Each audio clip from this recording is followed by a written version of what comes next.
Avant de commencer, je rappelle une petite modification sur le site. Les anciennes vidéos sont consultables dans la partie archives sur le site dafayumi.fr. Nouvelle Mishnah à la fin du daf Yud Amud Bet.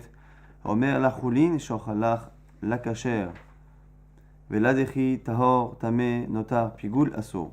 Donc ici, le premier lamed de lachulin, ça se lit là, on va le dire la Gemara, comme un lot, comme une négation, parce qu'en araméen, la négation lot se lit là. Et ici, c'est quelqu'un qui dit que ce qu'il mange n'est pas chulin.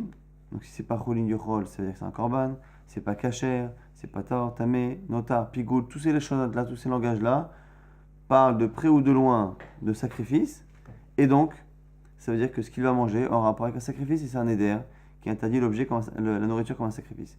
Ki imra, ki dirim, ki etzim, ki ishim, ki misbeach, ki echa, ki rosh shaleim, nadar vechal mikol misham shem misbeach, apapi shelo iskir korban, a raison éder. Encore une fois, ici on nous donne des leshonotes qui sont liés soit à la lishka, ou à l'endroit où on entreposait les haïtim, soit les bois eux-mêmes du misbeach, soit le misbeach lui-même, les ishim, le feu, misbeach, echal, donc c'est l'endroit où il y avait le misbeach, kirushalayim, kob Yerushalayim, donc tout ça, le echal, le misbeach, ce qu'on y mettait dessus, l'endroit où on entreposait les bois, toutes ces parties-là ayant de près ou de loin un trait au korbanot, eh bien, le chidouche, ou mesham shem misbeach, tout ce qui sert au misbeach, eh bien, l'aliment est interdit comme un korban, même si le mot korban n'a pas été prononcé.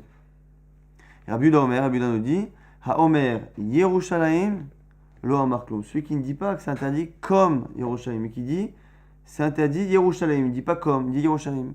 Lo amar klum, il n'a rien dit. Et à ce moment-là, il n'y a pas de neder, c'est autorisé.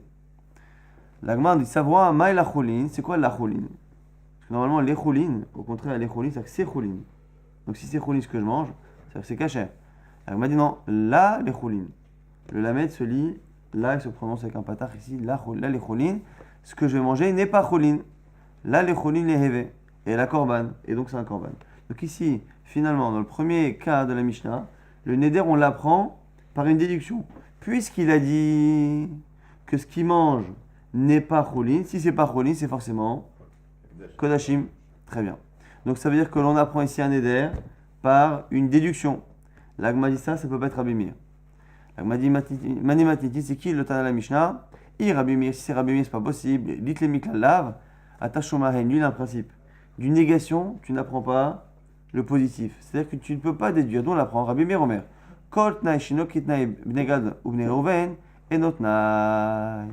Toute condition dans un contrat, dans un engagement, qui n'est pas comme celui de Gad ou Reuven, de la tribu de Gad ou Reuven, eh bien, et la moitié de la tribu de Ménaché, eh bien, c'est pas un bon tenaille. C'est quoi le cas de Gad et Reuven? Ce sont les deux tribus qui ont voulu s'installer de l'autre côté du Jourdain. Lorsqu'on a conquis la terre de Hang Melech HaBashan, eh bien, ils ont voulu rester là-bas parce ils avaient beaucoup de troupeaux et que la terre était bonne. À ce moment-là, ils se sont engagés auprès de Moshe Rabbeinu de venir faire la guerre avec nous. Moshe Rabbeinu, il a dit, vous ferez la guerre avec les ministres, après vous reprendrez vos terres. Et ils sont engagés. Lorsqu'ils sont engagés, ils ont dit, si on fait la guerre, eh bien à ce moment-là, on pourra revenir. Mais si on ne la fait pas, on ne pourra pas prendre cette terre. C'est-à-dire qu'ils ont précisé les deux éventualités. Et nous dit Rabbi Meir, c'est que parce qu'ils ont précisé les deux que tu peux comprendre que ça marche. Si il n'avait fait que dire, voilà, on aura la terre que si on vient faire la guerre, mais qu'on n'ait pas précisé, ce qui n'est pas shoot, mais qu'on n'ait pas précisé que s'il ne la faisait pas, il ne l'aurait pas, ça n'aurait pas été suffisant. Atnaï doit être doublé selon Rabbi Meir. On doit vraiment détailler les deux éventualités. Et tu ne peux pas déduire du fait que je te dis, voilà, tu n'auras ça que si, eh bien non, c'est pas suffisant. Il faut vraiment préciser. Tu n'auras que si, et donc, si tu ne le fais pas, tu ne l'auras pas.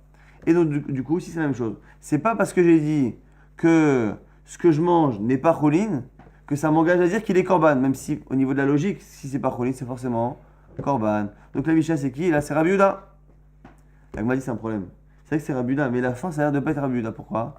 La Ima Seifa, Rabbi Yehuda Omer Yerushalayim lo amar klum. À la fin, on a dit Rabbi Yehuda prend la parole. Pour dire que Yerushalayim, c'est rien. S'il a pris la parole, machin qu'avant, c'était pas lui. Midi Sefa Rabbi Yehuda, Reishala Rabbi Yehuda. Donc on a un problème. Le début, ça peut pas être Rabbi Meir. Si pas Rabbi Meir, c'est Rabbi Yehuda. Si c'est Rabbi Yehuda, on comprend pas, c'est lui qui parle à la fin. La Gemara dit non. Kula Rabbi Yehuda hi, Yachi Katane, Rabbi Yehuda Omer Yerushalayim lo amar klum. En fait, la fin, c'est pas Rabbi Yehuda Omer. Ça vient justifier ce qui était dit au nom avant, au nom de Rabbi Yehuda. mais on le cite à la fin en disant voilà, tout ce qu'on a dit c'était comme ça en Rabbi Yehuda, parce que Rabbi Yehuda pensait que Yerushalayim c'était rien. Donc pourquoi il faut dire qu'Yerushalayim? Parce que Rabbi Yehuda pense que. Donc en fait, toute la Mishnah c'est Rabbi Yehuda.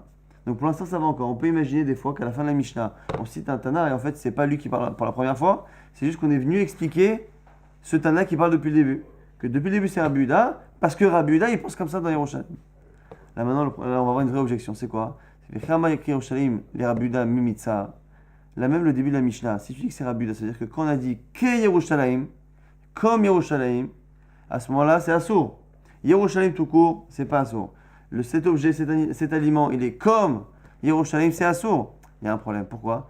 Hatanya Rabbi Yehuda. Rabbi Yehuda, il a dit par ailleurs dans une braïta, Omer, ki Yerushalayim, lo amar klum, ad sheidor bedavar kareb Yerushalayim.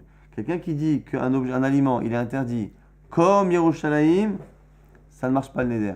Tant qu'il n'a pas comparé à un aliment qui vient en korban à Yerushalayim. Donc on a une contradiction. On a voulu dire, comme ça ne peut pas être Rabbi Meir, c'est Rabbi Yehuda. Si Rabbi Yehuda, on a réussi à trouver que même si c'est lui qui parle à la fin, en fait, depuis le début, c'est lui qui parle. Mais là, on a une vraie stira. Chez nous, si c'est Rabbi Yehuda, c'est-à-dire que lui, quand on dit qu'un aliment, il est comme Jérusalem, il est assourd. Mais par ailleurs, dans une braïta, il a dit que non. Si je dis comme Jérusalem, c'est pas assourd, tant que j'ai pas dit comme les animaux qu'on apporte en sacrifice à Yerushalayim. Alors quoi? L'Agma nous dit quoi? C'est vraiment qu'on n'a pas le choix de dire ça. Elle dit non, Kula Rabbi Yehuda ou très Tanaïa l'Ibad Rabbi Yehuda. Tu es obligé de dire que c'est une marloquette Tanaïm selon Rabbi Yehuda. Rabbi Yehuda est un Tana, mais celui qui a écrit les Mishnayot, eh bien il y a deux versions. Il y en a qui pensent que Rabbi Yehuda il interdisait Yerushalayim, l'autre qui pensait qu'il autorisait. On est obligé de dire ça parce qu'on n'a pas où aller. Ça ne peut pas être Rabbi Meir, c'est forcément Rabbi Yehuda. Maintenant, nouvelle braïta. Choulin, ha-choulin, ke-choulin. Quelqu'un qui dit sur un aliment qu'il est choulin, ha-choulin, le choulin, ke-choulin, comme du choulin. Donc choulin, c'est toute viande qui n'est pas, pour le Beth Amikdash, qui n'est pas Ekdesh. Et là-dessus, qu'il est dit ben chez ochalach ou ben chez le ochalach, moutar. Que je mange ou que je ne mange pas, moutar, il n'y a pas de neder. Très bien. La choulin chez ochalach, s'il a dit le choulin, c'est pas choulin, ce que je mange, c'est assour. La choulin, le ochalach, et inversement, ce n'est pas choulin, ce que je mange pas, c'est moutar. Alors maintenant, on va regarder les cas petit à petit. Reshamani, Rabbi Meiri. Le début, c'est Rabbi Meir. Pourquoi? Des litle miklalav atashomahin. Car lui pense, on a dit, que tu ne peux pas déduire l'inverse de la phrase, même si quand il y a une condition, si tu ne précises pas toutes les éventualités, il n'y a pas de déduction à faire. Pourquoi? Parce que qu'est-ce qu'on a dit au début? Cholin, acholin, kecholin, ben shochalach, ben shelo-ochalach. C'est-à-dire que même s'il a dit que ce sera cholin, donc ce sera du kasher, ce que je ne mange pas, ça sous-entend que ce que je vais manger, ce sera ekdesh. Parce qu'on a dit qu'ici, dans les deux cas, cholin, acholin, kecholin, ce sera cholin ce que je ne mange pas. Donc si je fais des déductions, je dirais que ce que je mange, ce ne sera pas cholin, donc ce sera ekdesh. Et donc si c'est moutar, on a vu que c'est moutar, c'est forcément que c'est Rabbi Meir. Parce que Rabbi Meir ne fait pas de déduction. Celui qui fait des déductions, Rabbi Yehuda, te dirait que comme tu as dit que ce que tu ne manges pas c'est cholin, moi je te déduis que ce que tu manges ce sera ekdesh. Donc ici, le début de la Mishnah c'est forcément Rabbi Meir. Là il m'a dit mais il y a un problème. Et Masefa, la fin ne peut pas aller selon Rabbi Meir. Pourquoi? Il y a marqué les cholin, le ochalach. Les cholin, ce que je ne mange pas. Et c'est moutar. Alors pourquoi c'est problématique? Parce qu'on a une Mishnah. La même chose avec cholin, on a les korban. Vehatnan, une Mishnah. Les korban, le ochalach.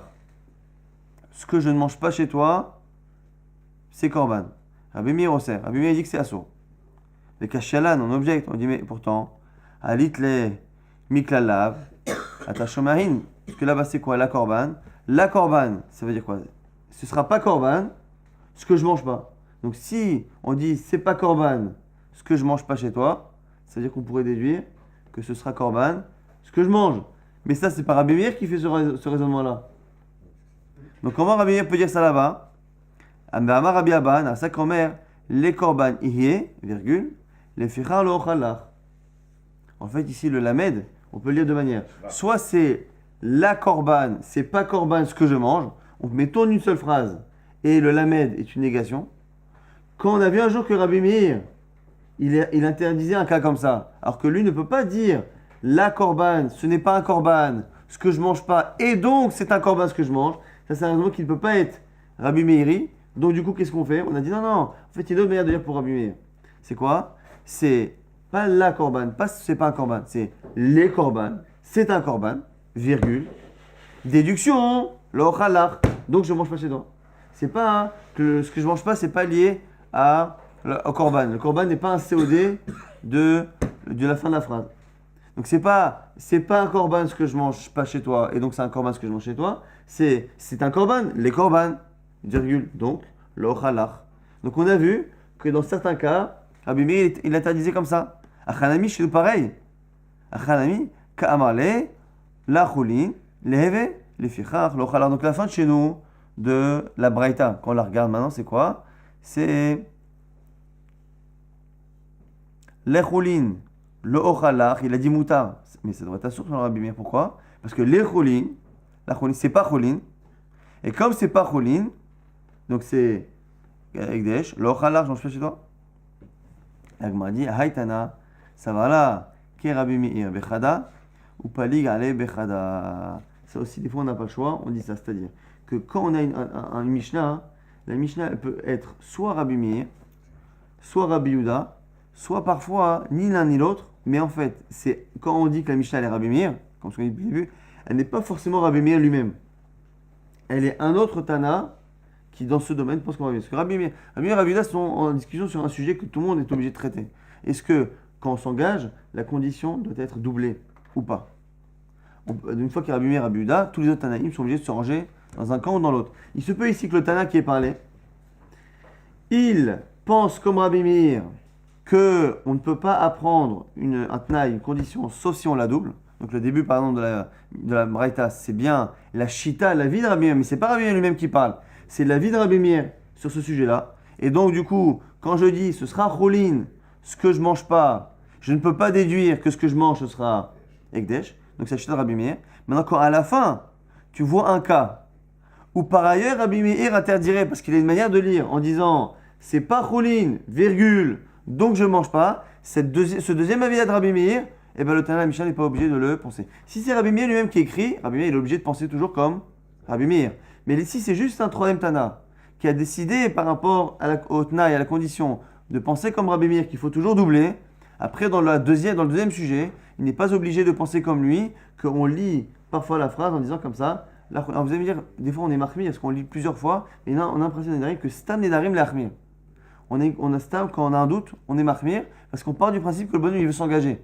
Parce que pourquoi le type il a dit à ce moment-là, ça c'est comme du cholin, la cholin ce que je mange pas. À la base on a une forte présomption que le bonhomme il veut s'engager. Donc même s'il y a les deux possibilités de comprendre, on imagine qu'il a choisi la possibilité qui marche. Puisqu'à la fin, si le type il a dit une phrase qui ne s'engage pas, on se demande ce qu'il avait dans la tête. Donc du coup, Palig Bechada, Vesavalek Evate Bechada. Delit le Miklala Vatashumahin, il est d'accord avec Rabbi Meir que tu ne peux pas déduire de quelque chose l'inverse. Ou Palig Ale Bechada, Bekorban, et il n'est pas d'accord avec lui avec l'histoire du Korban, qu'on ne lit pas les Korban. Comme c'est un Korban, je ne mangerai pas chez toi. Ravashi Amar, Hadamar Lachulin, et Hadamar Lo Lachulin. Ravashi répond, la sire entre les deux Rabbi Meir, une fois il a marqué les Chulin, une fois il a marqué Lo Lachulin. Comme ça il a réglé le problème. Des machmala, Lo Leve Chulin, la Korban, et à ce moment-là, il a réglé le problème. On va rapidement récapituler tout ce qu'on a vu. On a vu que dans la Mishnah déjà, lorsqu'on disait Lachulin et qu'un Lamed, le Lamed ici était une contraction de Lo. Là, en araméen, là, c'est une négation. La choulin, ce ne sera pas choulin. On avait vu qu'à chaque fois, on avait une marloquette, Rabbi Meir, Rabbi Yehuda, qui est très importante dans tous les engagements contractuels, ou ici les engagements par rapport à Kadosh Baruch Hu, que est-ce que lorsque l'on dit une vérité et qu'on la précise, on donne une condition, est-ce qu'on peut déduire que l'inverse n'est pas vrai? Eh bien, Rabbi Meir pense que non, Rabbi Yehuda pense que oui. Donc Rabbi Meir, si je dis ce sera kasher, que je mange pas, je ne peux pas déduire que ce que je mangerai ne sera pas kasher ou sera pas soul. Donc ça c'est l'avis de Rabbi Meir. Rabbi Yehuda pense que oui, on a vu par ailleurs qu'il y avait une autre marloquette entre Rabbi Meir et Tanakama. C'est est-ce que lorsque on dit les korban, c'est un korban le ochalar, ce que je mange pas. Ok, donc normalement ça devrait être bon, pas de problème. Et ce que sur le Rabbi Meir, je vais pas être marmire, il dit attends, peut-être qu'on peut le lire comme ça. Les korban, c'est un korban, virgule. Et donc, le ochalar. Et donc on sépare le korban du reste de la phrase, et ce qui fait que ça va être la source. Selon Rabbi Meir, on est marmir, parce que c'est un Nedarim marmir. Et ici, on a vu que le Tana de la Braïta qu'on venait d'étudier, il pense comme Rabbi Meir par rapport au Tnaï, qu'on ne peut pas d'une phrase déduire que l'inverse est faux. Mais par contre, par rapport à cette idée-là de Rabbi Meir, c'est trop moi de dire que la phrase qui dit que ce sera korban, ce que je mange pas, réussir à changer la ponctuation pour être marmir, ça, il ne sera pas d'accord.